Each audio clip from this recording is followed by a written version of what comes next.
அதிசயங்கள் செய்கிறவர் நம் அருகில் இருக்கிறார். அற்புதங்கள் செய்கிறவர் என்றும் நமக்குள் வசிக்கிறார்.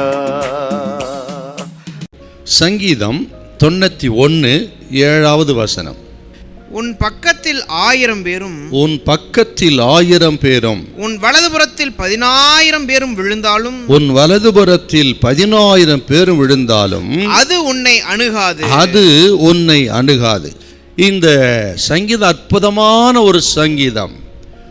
90ஆம் சங்கீதத்தை தியானித்து விட்டு 91ஆம் சங்கீதத்துக்கு வரும்பொழுது 90ஆம் சங்கீதத்தை எழுதின மோசே தான் இந்த சங்கீதத்தை எழுதியிருக்க வேண்டும் என்கிறதான ஆக ஒரு கருத்து பரவலாக இருக்கிறது. என்றால் 90ஆம் சங்கீதத்தின் சாயல் இந்த 91ஆம் சங்கீதத்தில் அதிகமாக நம்ம பார்க்குறோம். அல்லது அன்றைக்கு இஸ்ரவேல் ஜனம் எகிப்து தேசத்தில் இருந்த பொழுது அந்த தலைச்சன் பிள்ளை சங்காரத்தின் பொழுது எங்கே திரும்பினாலும் ஆக அங்கே மரண ஓலங்கள் கேட்டது. அந்த நேரத்தில் இஸ்ரவேல் ஜனத்தை அற்புதமாய் தேவன் பாதுகாத்தாரே, அதை மனதில் வைத்து ஒரு பக்தன் எழுதியிருக்கலாம் என்ற கருத்தும் இங்கே இருக்கிறது. இந்த 90ஆம் சங்கீதம் தேவனை விட்டு விலகுகிற மக்கள் மேல் தேவனுடைய கோபம் என்பதை குறிக்கிறது. 91ஆம் சங்கீதம் என்பது தேவனை சார்ந்து அவரை நம்பி அவர் மறைவில் வாழ்கிற மக்களுக்கு அவர் கொடுக்கிற பாதுகாப்பை குறிக்கிறது.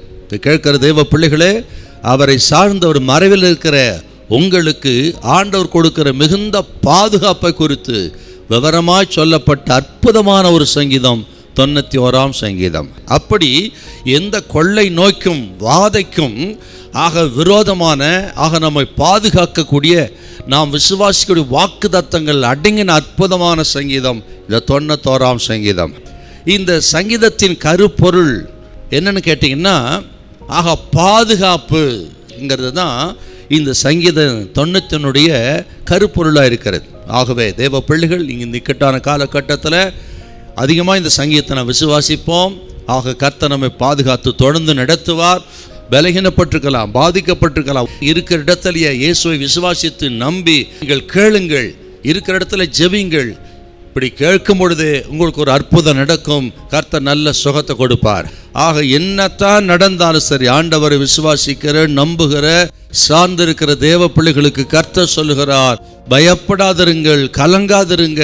சில காரியங்கள் நடக்கிறத பார்த்து ஒருவேளை சோர்ந்து போயிருக்கலாம், பலகீனப்பட்டிருக்கலாம், பயத்தினால் இருக்கிற தைரியத்தை இழந்திருக்கலாம். இதை பார்க்கிற கேட்கிற உங்களை பார்த்து கர்த்தர் சொல்லுகிறார், அது உன்னை அணுகாது, நீங்கள் பயப்படாதிருங்கள். ஹல்லேலூயா, ஹல்லேலூயா.